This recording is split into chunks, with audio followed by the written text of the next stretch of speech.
What's up, everybody? Welcome to this week's edition of the On Purpose podcast, where you know what it is. It's our privilege to show up with you each and every week, help you think, react, move, maybe even just reflect a little differently. And I can't tell you what it means to us to be here with you and to have this space in your life. And we don't take that lightly. So I want to thank you for being here and being part of our movement and helping us reach our goal to be the most impactful podcast in the world.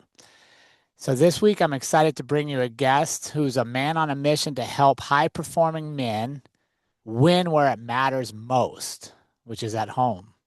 Mitchell Osmond, founder of Dad Nation, turned personal rock bottom into a movement that's redefining fatherhood, connection, and legacy.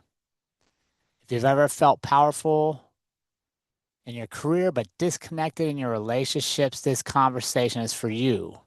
I'm excited to delve into this topic with him because I think so many of us, men and women, lose ourselves in our careers, lose ourselves in our identity of what we do and not who we are. So I'm excited to see where we go with this conversation and see what kind of impact it can make for you all. So once you're done, let us know what you think about this, and let's get started with this week's conversation with Mitchell Osmond. Mitchell, my newest friend, welcome to the On Purpose podcast. It's an honor to have you here today, my friend. Thank you, Jared. I'm really excited to be here and looking forward to having this conversation with you, brother.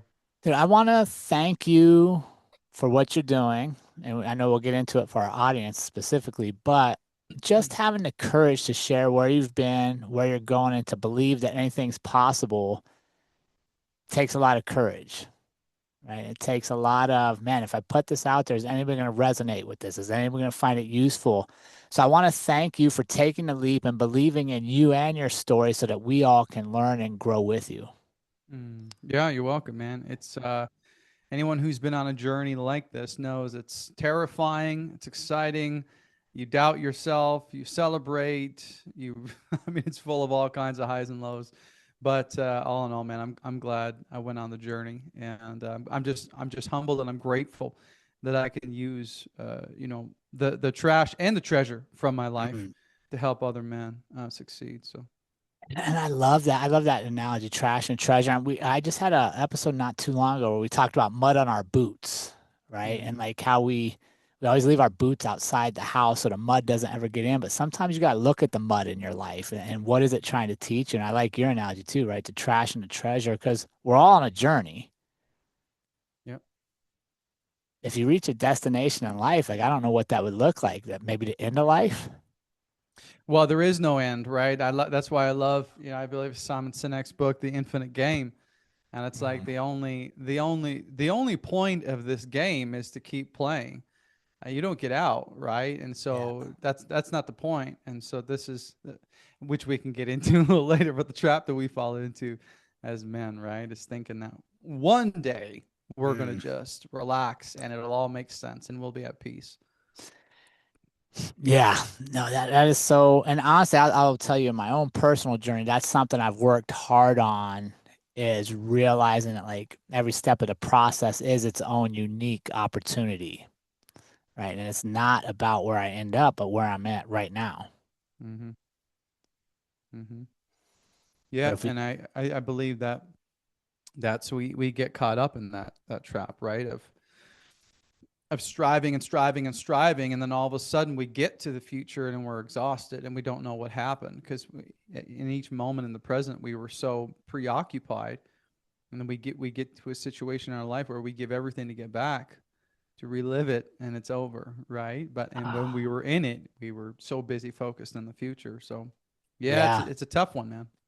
it is. And I find it particularly hard on the men, Yep. right? And the way we were raised, at least, my generation, you're probably a little younger than me, but we were raised that work was our value. What we contributed to the family was our worth.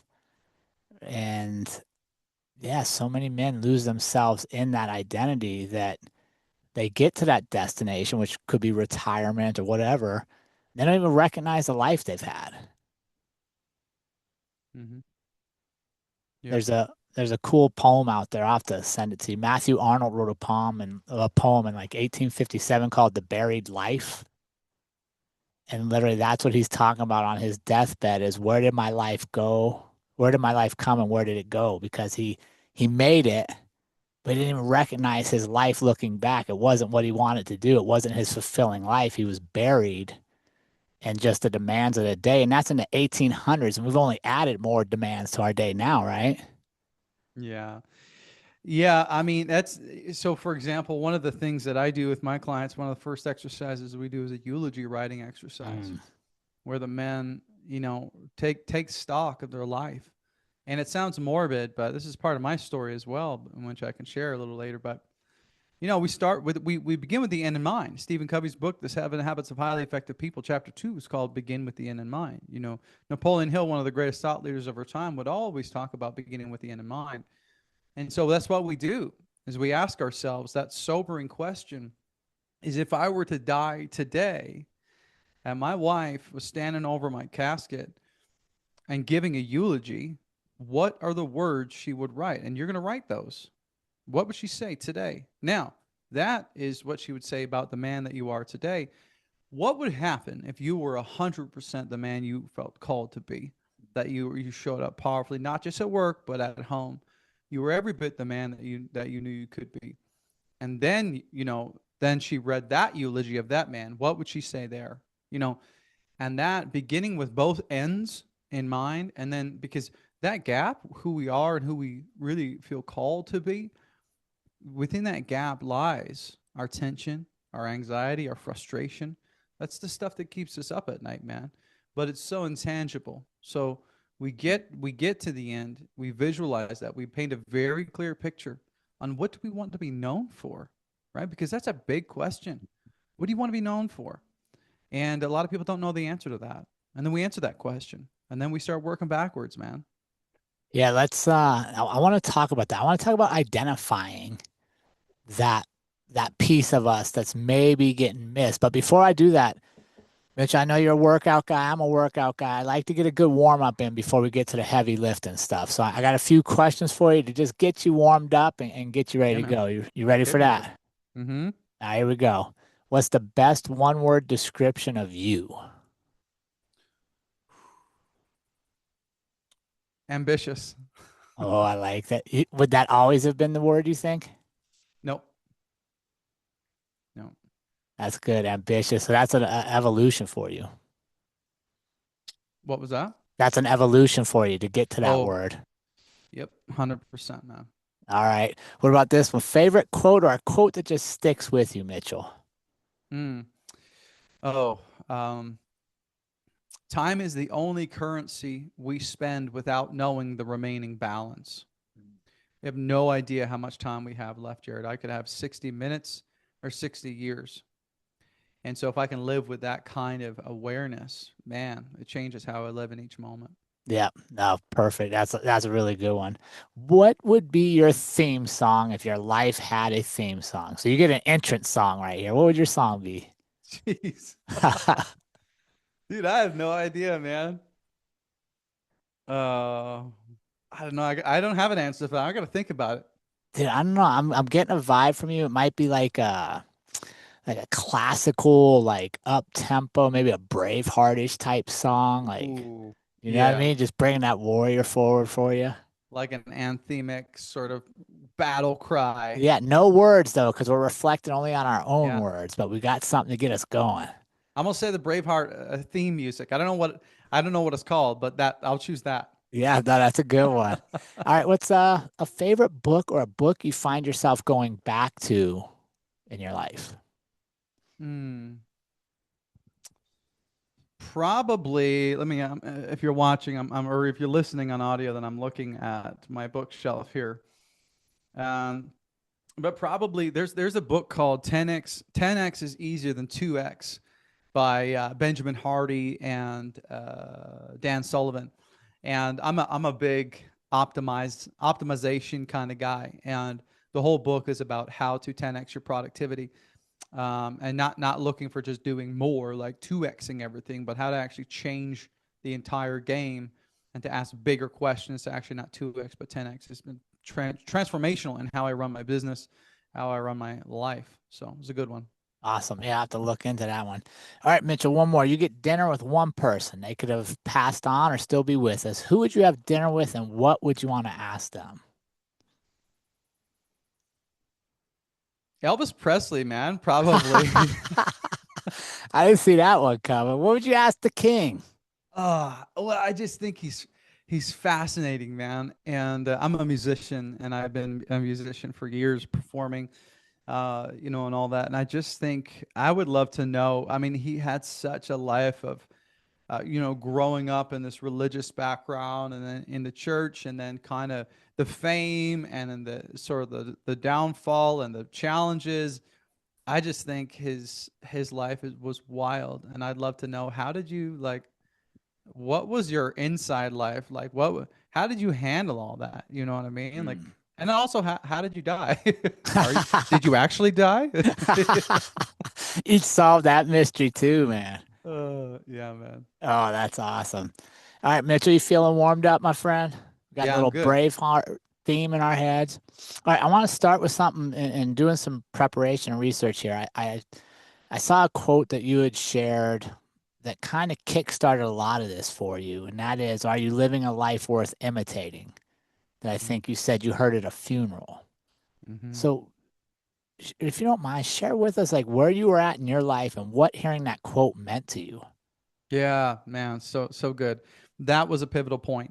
For me, there were people often ask me, "What was your turning point?" And for me, there were two. Okay, number one was a fight, and then the second one was a funeral. And the first one was the fight with my wife. And if you could picture with me, we were sitting on the living room couch, and it all hit the fan. We started fighting over money. That morphed into a fight about me not being fully present, and it kind of spiraled. And at this point, we had been married for about 3 years, and it was a tough 3 years, Jared. Like, it was hard. And but this fight, this day, was our rock bottom. We fought all the time, but this one was different because we had sworn we'd never use the D word, divorce. This was the first day we used it. And deep down, I knew that if something didn't change, this would all be over, that I'd lose my wife forever. And to give you some context, I was just let go from a senior leadership position. And my career was everything to me, man. It was my calling, it was my identity, and that's the case for a lot of men, right? But I spiraled into depression. I gained 60 pounds. I was 100 grand in debt. I was medicating with drugs and alcohol, just trying to kind of just cope with everything, right? And on top of this all, now we were getting dangerously close to divorce. And the thing was, man, I was checked out, stressed out, burned out, and I didn't know, I couldn't understand it, because I was like, how is it that I'd seen success professionally, but yet I couldn't figure out my life personally, right? Why was it that I felt so powerful at work, but I felt powerless at home? I didn't even know how to talk to my own wife. And there was this sort of duality that was tearing me apart. And so, to take it back even further, I came from a dysfunctional upbringing, and I knew I wanted something different from my life, but growing up, I had this dysfunctional, relations, family, and I had a non-existent relationship with my father. Alcoholism, drugs, crime, abuse were just littered throughout my family, and so I was caught in the middle of it all. And what happened was that I didn't deal with those wounds, and those wounds, as I grew up, began to bleed out into my marriage. And I could feel myself getting pulled back into the trauma of my past. And when I would yell at my wife, man, I could hear my father's voice in mine. I could hear his words, and I hated it, but I couldn't stop it. I knew I was called to be. I knew I was called to more, to be a better man, but I just didn't know how. And maybe some of your listeners today can relate of what that feels like. But then the second moment for me came about 7 days later, and this is where you chimed into the story, and this was the funeral. Okay, um, I was invited to sing. I mentioned I was a musician at Yeah. the funeral of this wealthy man. He was a philanthropist, and after hearing all of what this man had done and all that his accomplishments and accolades, he was wrapping up the funeral. And the minister asked the congregation. He said, "Are you living a life worthy of imitation?" And then he said, if you were to die tomorrow, would you be proud of the legacy that you left? And then Jared, I'll tell you what, man, I swear he asked, it was 2,000 people in the room, and he asked that question for me because as I was strapping on my guitar, getting ready to sing, I could barely choke out the lyrics of the last song because all I could think was, man, if this were my funeral today, nobody would be standing around my casket saying things like, he inspired me to have an amazing marriage, or he inspired me to get into shape, or he inspired me to steward my finances. They probably would have said at that point, he struggled, and then it was over, you know, and at this funeral, people were telling stories of the man he was and the life that he lived. And that's what people do, right? They tell stories because that's all they have left. Incredible chapters of their life. And so for me, I just was determined, man. By the time I left that church and packed up, I would rewrite my story because up until that point, one chapter of my life was my childhood, and that was a sad story. The next chapter of my life was my marriage, and that was a story of struggle. And so right there and then I decided, man, I've got to take complete ownership, not just for me, but for my wife and my kids. And it sounds intense, but I knew that if I wanted something different, I needed to literally die to the man that I used to be in order to become the man, husband, father I knew I could be. It was a bold decision, right? Yeah. Because I knew that at the end of the day, if I wanted different results, I had to make different decisions. Otherwise, this is Einstein's definition of insanity, right? Expecting different results, but never doing anything differently, right? Yeah. So I made commitments to myself, man, and I surrounded myself with men who were living where I wanted to go, men who would be mentors for me, that my ceiling was their floor. Yeah. Where I ended, they began. And these men surrounded me. They gave me the tools, the strategies to help me understand how to connect with my wife, how to get my finances in order, how to get clean and focused, how to lose the weight and reclaim my health. And they called me up, not just called me out. They celebrated my successes and they stood with me in my losses. And I tell you what, Jared, within 18 months, we paid off the 100 grand of debt, completely restored our marriage. I lost the 60 pounds, built a strong, lean body, and it was clean of substances and distractions. And so what happened then, man, was because, again, I'd always been in positions of leadership. All of a sudden, people started asking questions like, bro, what are you doing? Like, Right. what's going on with your body? Or how did you do all this stuff? And so I started helping people. And because I could see that they were believing the same lies that I was believing, because I was chasing professional success, and my life was a personal mess, right? And so I realized that, like, I could have all the influence in the world, but if I was going to be sitting around the Christmas tree alone this year, what was the point? Right. If I didn't want to celebrate by myself with my wife in our home that we built, and I'm at an apartment that I rented, right?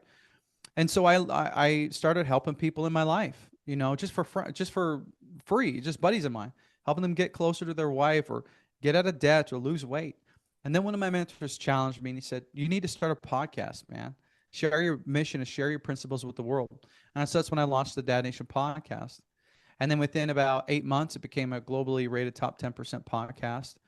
And then I had people reaching out from around North America saying, hey, would you be willing to coach? Would you be willing to help me? And so I launched the Dad Nation coaching and consultation. And then I started helping men. And I love this quote from Ed Milet. He's passionate about this, but he says, you are the most qualified to help the person you used to be. Mm-hmm. And that's all I did, Jared, is I just helped men who are a couple steps behind me, really, at the end of the day, man. And I've used the principles and the frameworks that I've created over the last 10 years to help men reclaim their home, their health, and their happiness. So that's my story. Yeah, let me unwind a bit there and go back to that moment you're on stage and you got the guitar coming on, you're supposed to sing, but you feel like you're being talked to. Because I think that happens to a lot of us, right? There's messages, but we don't listen. Yep. Or we don't hear. So how did you balance it? Like, how did that become the moment you listened? Because would you say maybe before there might have been other messages that you didn't listen to? Yeah, man. There were probably lots of times there was writing on the wall. Mm-hmm. But I had to learn a lot of lessons the hard way, dude. And for me, trauma leads to transformation usually. And for me, I had to get to a point, and it's I'm not coming at this with an ego and preaching at people, at your listeners. I'm coming at this with humility to say, I didn't have the, I think, emotional intelligence. I didn't have the wisdom, the foresight to see what was going on around me. And I had to wait till my life almost imploded in order to make the change. And for me, it was just a rock bottom. It's like now or never, man. Yeah. Do you literally want to throw away everything? Do you want to end up being an alcoholic just like your father and his father and his father? You know, do you want your son to grow up to become an alcoholic? Do you want to raise him in poverty? Well, you know what I mean? Do Yeah. you want to lose your wife this year?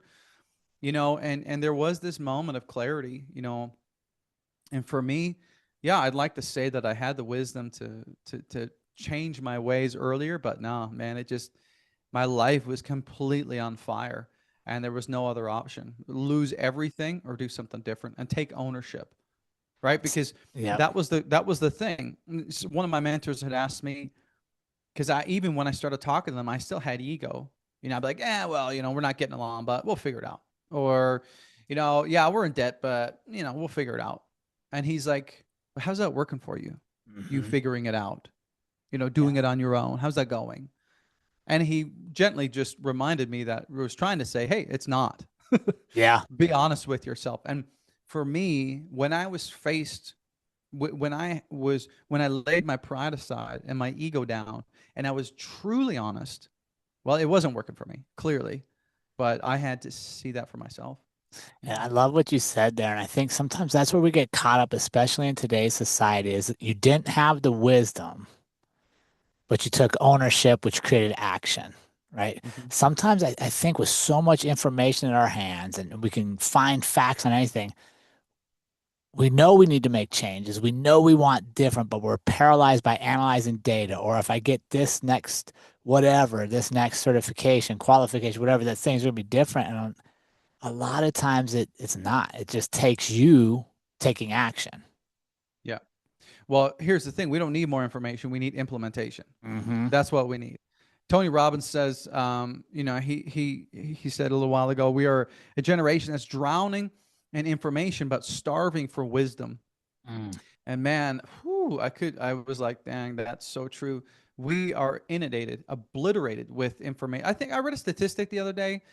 We take in today through social media and new, like through our devices, we take in the equivalent of 147 newspapers per day just in our devices. So we are bombarded with Yeah. information. That's not the problem, is implementation, right? Can you take all the knowledge of the universe with Chat GPT, artificial intelligence, that actually take one thing and uh, you know, play the book, right? Play it Hmm. out.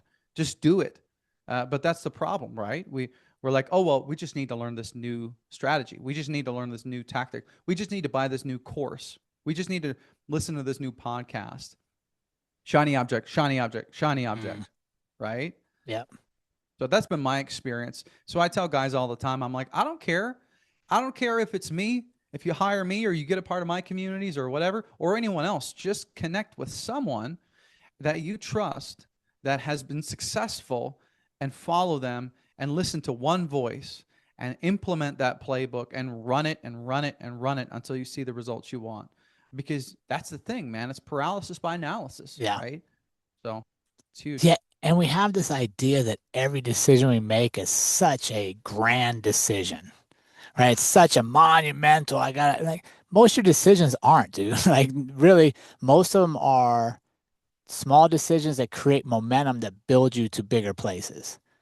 But when we don't want to make that decision because we're just sitting idly by, you're not getting any momentum. And that's one of the things I share with my people is let's get momentum going. Because even Mm-hmm. if you fall flat on your face and make a mistake and fail, you're moving in a direction. Now you can pivot.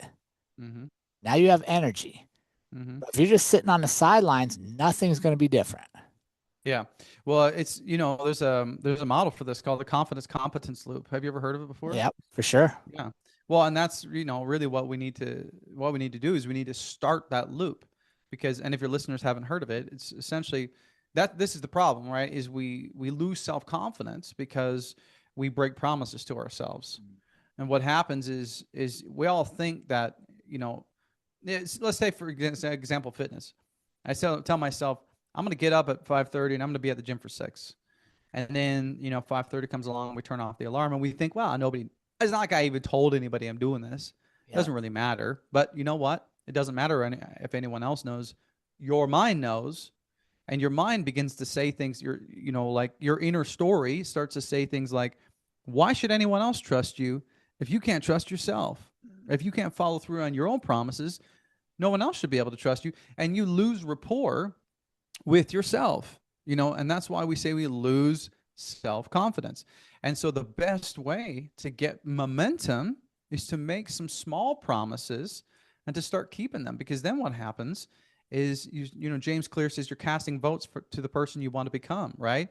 And so you get that, you make that commitment, you follow through, and then you get some competence in this new thing that you're trying to do. Maybe it's going to the gym, maybe it's running a business, maybe it's emotional, intelligence, whatever. All of a sudden now you're a little bit more competent, which then in turns makes you a little bit more confident to take another step.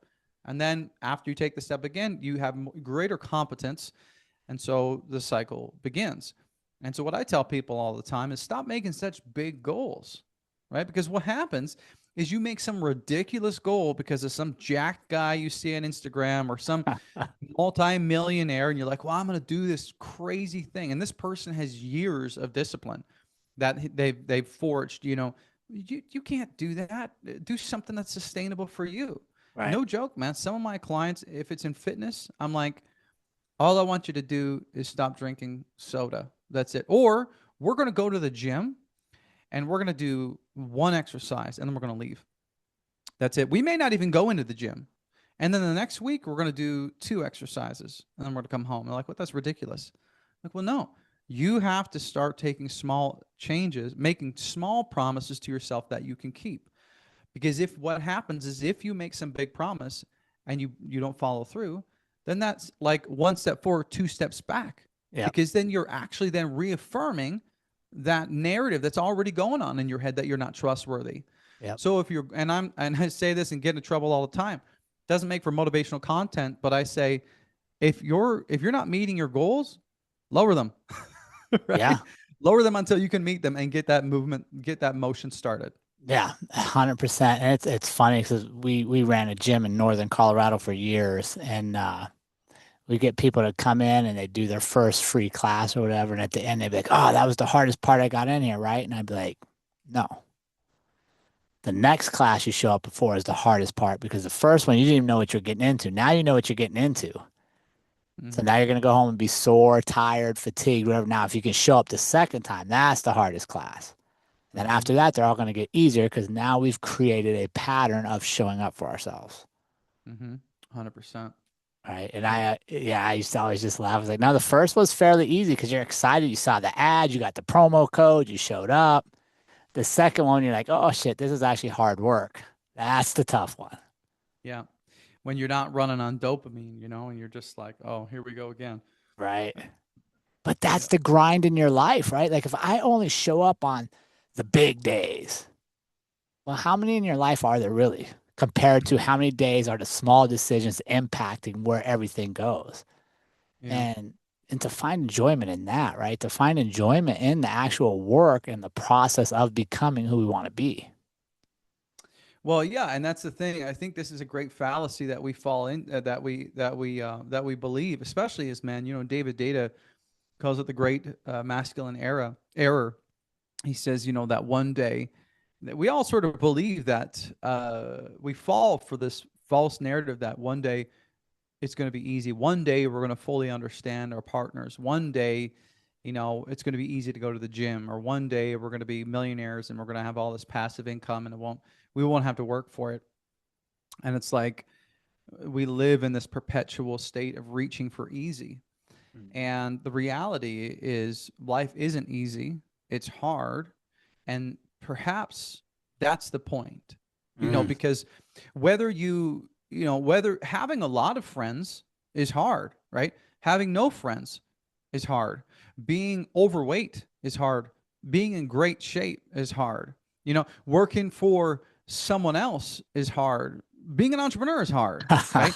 Having a great marriage is hard. being divorced or getting a divorce or walking through a divorce is hard, right? Like there is no scenario where it's easy. And so what we need to do is choose the pain Mm. that we're willing to suffer for and go for it. But as long as we're looking for easy and chasing it, we'll never be content. And so I tell people all the time, if you listen to my podcast or over here some of the things I say, it's all it's things like, hey, you want contentment, you want peace, well, the sooner you can accept this narrative, that's when you're going to be content. That's when you're going to be at peace. When you stop looking for easy around every corner, and you realize that it's hard. And that's actually the point, especially for us as men, because we were built for challenge. We were built to build, to conquer, to overcome. We were literally designed for adversity. And I think that's half the reason why we struggle so much and so many people are anxious, because they're constantly through this facade of thinking that it's supposed to be easy, and you blend that with a squeeze of entitlement. You got a pretty potent cocktail for frustration and anxiety. You know what I mean? Yeah, no, 100%. And I was just picturing as you said that, right? Like it's hard to do all the things we want to obtain. So let's find the joy in doing hard stuff, right? Like I was just sharing this with my kids the other day. It's like life is supposed to be hard. You're supposed to do hard stuff. If every day was easy, what's the value in that? What would you have learned? Where would you have grown? Mm-hmm. So when you're faced with the opportunity to do something that's hard, like take a moment and go, okay, this is my test for today. Let's see how I respond. Yeah, and that's where you can find the pride and the joy and the confidence and the contentment, of like knowing you did great work and you worked your butt off and it's incredible. I love this concept. It's called The Gap and the Gain, and it's another book written actually by Dan Sullivan and Benjamin Hardy. But essentially, the whole concept of the book is there's two ways that we can think in the gap or the gain. And so the gap is what happens when we get stuck comparing our life to some ideal in the future that's unmeasured, that's not tangible. We don't even know what that is. And it's like we're striving for the horizon, but it's always moving. Like, Jared, if me and you were in the middle of the ocean and we look to the horizon and we're in a rowboat, and I'm like, man, if we just paddle fast enough to get to the horizon, then we'll make it. Well, the problem is with the horizon, as fast as you paddle, the faster it gets away from you. Right. Right. And so what happens is you're just anxious and you're frustrated and you're constantly measuring yourself to some moving target, versus the gain, which requires us to look backward and say, and to measure our results from where we've come from, what we've accomplished. Because here's the thing, Jared, like either way, we're going to get to the future, Yeah. believe it or not. But what version of you do you want to be there? One who's been living in the gap and is striving and stressed and constantly stuck in this culture of comparison, or someone who's been living in the gain, who's looking two or three steps back and celebrating their hard work and celebrating the development and where they've come from. That version of me, that's who I want to get to the future. And that's what we need to do when we talk Mm. about accepting the hard things and doing hard work. And it's like, man, am I better today than I was a week ago? Yeah. Do I know more today than I did a week ago? Yes. But if I look forward, I get caught in the gap trap and I start comparing myself. And it may be a future version of me. It also might be my neighbor. It might be my in-laws. It might be somebody on Instagram. It's like, no, no, no. I will not fall into the gap trap. I will choose to live in the gain and look back at where I've come from and celebrate all that. And that's what helps me find peace and contentment in the moment and helps me continue to do the work, right? Mm. So, Mitchell, let me ask you a question about that because I think that's an interesting concept. How did you balance looking back and seeing where you had been, what you had been through, but also giving yourself permission to break that cycle and create something new? Because I find a lot of times people look back and they see it and they know it, but the narrative they tell themselves is not one of overcoming, but this is who I have to be. So how Mm. did you flip it to where you're like, okay, there's power in my past story, but I'm Mm. able to redefine who I want to become? Yeah, that's so good. You know what? If you're okay with this, I'll actually give you a framework that I use with my one-to-one clients on how to do exactly what you're talking about. Sure. Is that okay with you? Yeah, yeah. It'll be real quick. Because basically what happens is we, as children, we allow our, well, we can have no control over it, but our environment shapes our attitude, right? So how we're raised shapes how we see the world and all those different things, what our definitions of love and all that. But we make the mistake of growing up to be adults and still thinking that our environment shapes our attitude. But what we need to understand is we can flip the script and we can allow our attitude to shape our environment, to say, no, no, no, no. We are going to change how we present, how we show up, and our attitude, both physically and mentally, to shape the rooms we get in, to shape the relationships we're in, right? And so what we need to do is reframe the past to serve us. And actually, there's one framework called the author's advantage that I use, and that's essentially flipping the script, because a lot of us think life goes past, present, future. But what we need to do is turn that around, and we actually start with the future. Remember, I said in the beginning of the show, beginning with the end in mind, get a very clear picture of who we want to be, the life we want to live, what do we want to be known for? And then we say, okay, well, in order to be at that place, you know, what do I have to do in the present tense to be there, right? And then so we really create a plan and strategies around how to live to be that person. And then the last step is actually the past. And we begin to take ownership and reframe the past and pull it into alignment with where we want to go and give it a new meaning, because your past gets to mean whatever meaning you want to give it. You understand what I mean? Yep. And so we all have these narratives running through our heads, like, I'm not smart enough to fill in the blank, or it's too late to try something new, or if I do this, then this is what's going to happen, or I don't have enough time or resources, or the last one, which I fell for a lot, was if I do this, people will judge me. And that's the fear of failure, right? And so I created a framework around this called the clear thinking process. And so this is how we extract the self-limiting lies from our past, and help basically cancel out the self-sabotager and stop sort of sabotaging our life. And at the process, it's 5 steps, CLEAR. Okay, so the first step is to call out the lie, right? So this is the part where we say, you know, you could write the statement, the story I'm telling myself about blank is, now you might be saying, I'm just an angry man, or I'm a bad dad, or that I'm too far gone, or I missed the moment, or I don't deserve that kind of income, whatever it is. And I want you to go into as much detail as possible. What is the lie that you're believing, right? Number one. Number two, L stands for locate the source. Okay. This is where we write out a phrase, something like, the people or situations that have started this or reinforced this narrative are. Now, maybe this came from a parent or a friend or a high school bully or a colleague, but it's important that you name it, because when you name the source, you can break its power. Okay.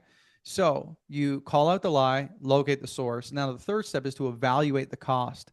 And this is my favorite step. And this is where you ask yourself, what has living by this lie cost me? Has it cost me my peace, my confidence, my marriage? You know, and you might write a phrase, the results I'm getting from telling myself this lie is, and you answer, right? Now, it's important we feel the weight of that, but not so much to shame us, but to give us leverage to change it.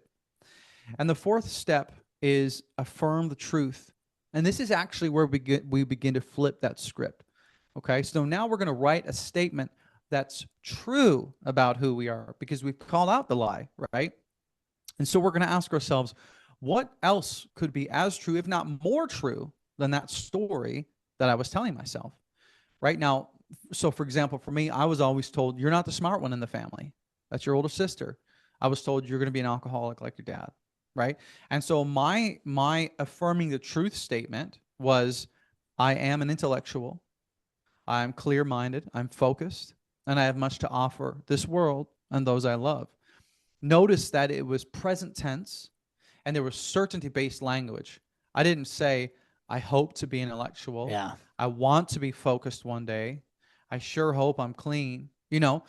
And so you affirm the truth. And the last step, which is where we get real tactical, is R, reinforce with action, right? So now we don't just say it. This is where we live it. And this is where we start this confidence competence loop, right? What's one action that you can take today to prove that new belief to yourself, right? So for me, in the context of, I'm not an intellectual, well, I'm going to start reading books to prove to myself, And the Yeah. ultimate step of reinforcing that belief with action was launching the podcast. Because surely, if I'm not an intellectual, then I got nothing to offer to the world. And so, launching that or the coaching practice was like, well, if I can do this, then I can't believe that old lie. You know what I mean? Yeah. And so that 5-step process, locate the source, call out the lie, locate the source, evaluate the cost, affirm the truth, and reinforce with action is that 5-step process that you can go through to extract those lies and stop believing them and pull your past into alignment with your future and where you want to go. And I love this phrase from, and I'll just wrap it up with saying this. There's a quote from Carl Jung, and he says, and this is exactly what we do. He says, until you make the unconscious conscious, it will direct your life and you will call it fate. Right. And that's what we do. We don't recognize the unconscious narratives, and it just controls our life, and we call it fate. It's like, no, that doesn't have to be your destiny. No, Right. dude, so powerful, man. And what I love, and I think this is where a lot of people kind of drop the ball when they're trying to help guide others, is you call it locate the source. I'll talk about who is the voice. Like when you hear that negative self-talk, who do you hear? Because you're right. A lot of times it's a parent, it was a coach, a teacher. Sometimes it's just you, Yep. right? And when we hear that voice, we take our power back. Mm-hmm. Right? Like it's not like like I always share like this. The sixth grade music teacher doesn't get to tell me I can never be good at music anymore Yeah. because I address him, right? But if I Yeah. never do that, if I just hear, oh, I'm not good at music, I'm not good at music, you're not never gonna be good at music, but I don't put that ownership there, it's hard to move past it. Mm-hmm. Yeah. Well, actually, it's a funny story. Now that we're here, you mentioned music. So when I was in 16 in high school, I signed up for a choir class. Right. Just took a leap of faith. And my choir conductor pulled me out of the class after the second class. I'll never forget it. He pulled me out, and he's like, "Hey, man, you can't sing." And he said, "I'll never forget." He said, "I have no use for you." Mm. And then he was like, "I think you should sign up for gym or computer sciences or whatever." And so I have no idea why he said that. But I'll tell you what, Jared, I grew up, went to college believing that I couldn't sing, studied guitar, and then until I dated a girl who was singing in the vocal, she was doing a vocal degree. And then she got wind, and then a new conductor in the school that I was studying in said, "Hey, I'll give you free lessons if you would be willing to just consider singing in this group, Mm. because you can. I don't know what you're talking about." And it took the psychological step of this new conductor to speak this truth into my life. Bro, I ended up leaving guitar as a major and started studying. I did a double year of vocals. I did classical vocal performance, and I ended up graduating with a degree in classical vocal performance, singing in French and German and Italian, opera, you name it. I got a job leading the music department in one of the largest churches in Canada. Literally was a professional vocalist, but I was told when I was 16 that I couldn't sing. And so when I talk about, well, I'm ambitious, Yeah. that's what I'm talking about. But just one word can plant a seed and Mm. send you on a trajectory, right? But you have the choice to make. Will you stay on that trajectory, or will you course correct? Dude, I love that so much because there's so much power in that. And I think that's a good thing for us to reflect on too, right? Like we've talked a lot this episode about working on ourselves, which is I can't help anybody else till I start helping myself. I firmly believe that. Mm-hmm. But also is that ripple effect I like to call, like you said in there earlier, right? You start working on yourself, other people see it. And when they come to you, what words are you going to give them? Are you going to tell them they can't do something? Or are you going to be the words of encouraging? Yeah.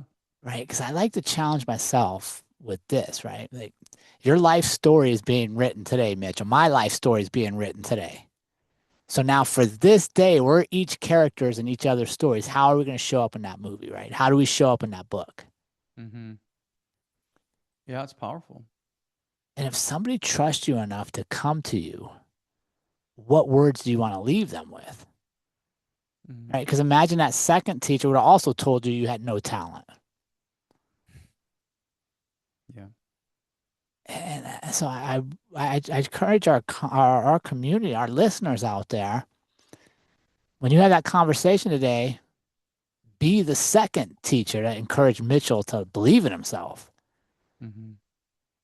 right? Because maybe you wouldn't have been good at singing, but if you started out, maybe you'd have found a new path. Like Mm-hmm.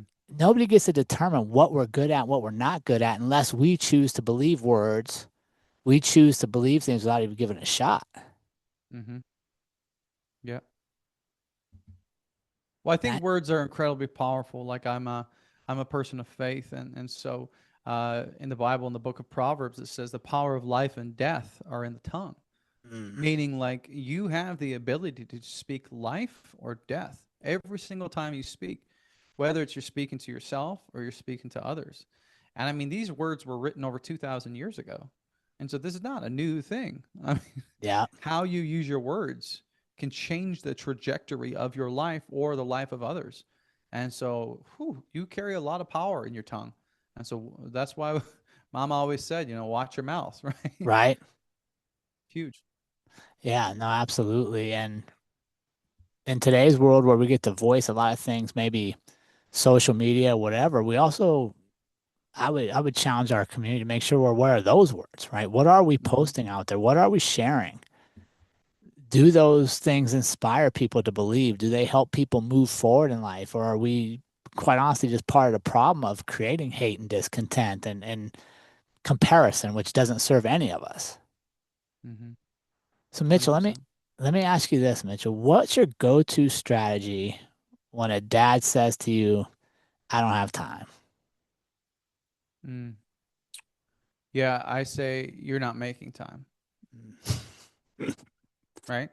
I don't care who you are. Yep. Jeff Bezos, Elon Musk, Jared, Mitchell. We all have the same 24 hours. We all got the same 60 minutes in an hour. Last time I checked, you can't get 65 minutes in an hour. You can't squeeze 75. There's only 60, Yep. right? And so your calendar reflects your priorities. Show me a man's calendar and I'll tell you what his priorities are. That's it. You know, and so I don't buy that excuse. You don't have time. I've coached men who have like multiple companies, 5 kids, who train 4 times a week, Yep. right? Now, do they have small margins? Probably.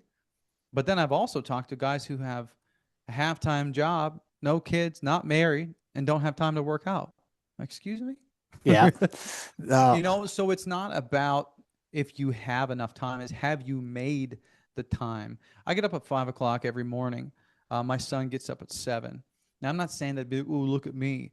I'm just saying if I don't create that time, there will be no time for me. Right. And if I want to be a good model for him, if I want to love my wife, and if I want to be stable, if I want to give them the life that I believe I need to do, I need to pour into myself first. I got to fill my bucket because Lord knows the rest of the day I'm pouring out to everybody else, my clients, listeners, my family, all that stuff. And so I need to create that time so that I have something left. One of the most sobering moments I've ever had in my marriage, my wife said to me, she said, you go to work and you give everyone else the Mitch buffet, and you come home and you give me the scraps, Yeah.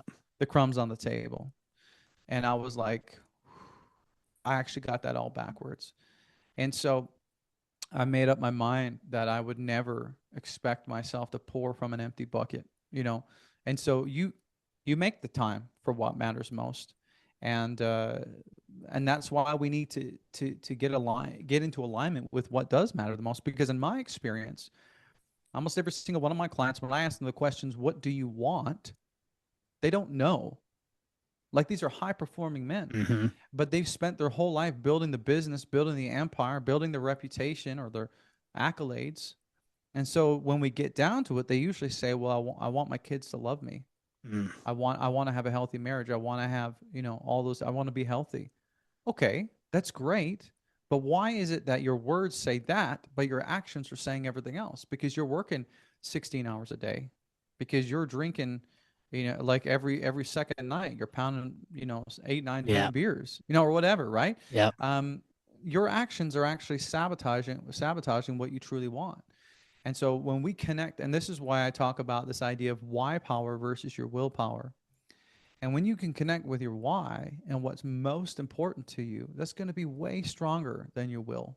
Yep. So, for example, if I talk to somebody and I say, what do you want in a fitness context? What do you want? They say, well, I want a 6-pack.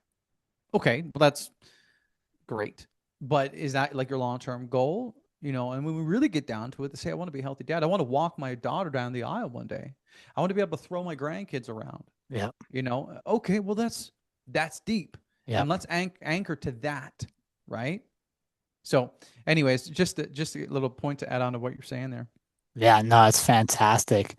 Mitchell, thank you so much for coming on the show this week. Where can our audience connect with you and become part of your movement and sharing your journey? Yeah, man. I do 3 things. I keep it real simple. I do content, courses, coaching. 3 C's. That's it. The content's the Dad Nation podcast. You can search that anyway. If you just search Dad Nation, you'll see my face plastered around, or Instagram, whatever. The courses, I have something called the High Performance Husband that I'm about to release, and that is essentially everything that I offer my one-to-one clients in a self-guided digital program.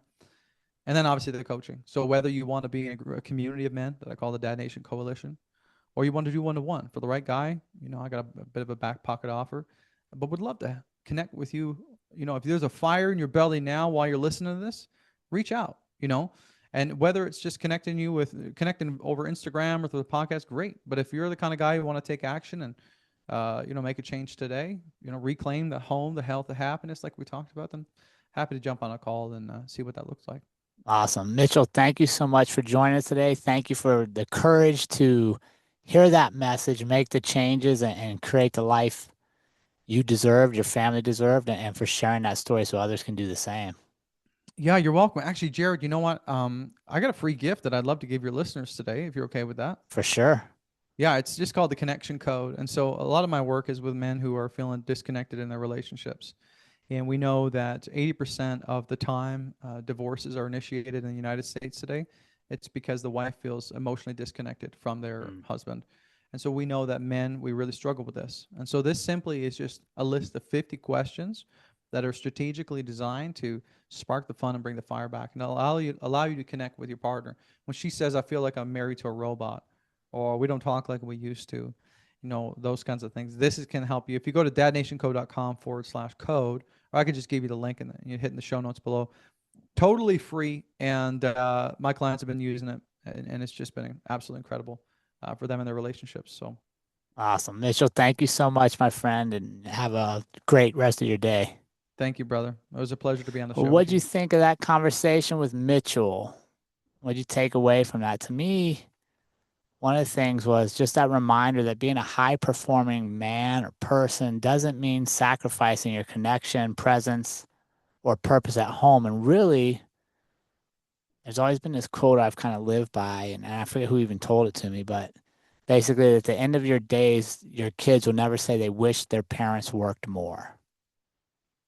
Right? They would never go to your funeral and go, man, I wish my dad would have worked more. What do they wish is their parents, the people they love, the people around them were present and with them more and at the games and at the thing. So that was the message I took away. I'd love to hear what you got from our conversation with Mitchell, and share it with us. Make sure you like, subscribe, share on social media, your favorite podcast apps, YouTube. Something as simple as just subscribing, giving a comment helps us reach more people around the world and fulfill our mission of being the most impactful podcast in the world. So thank you so much for listening to this week's conversation. Have a great rest of your week.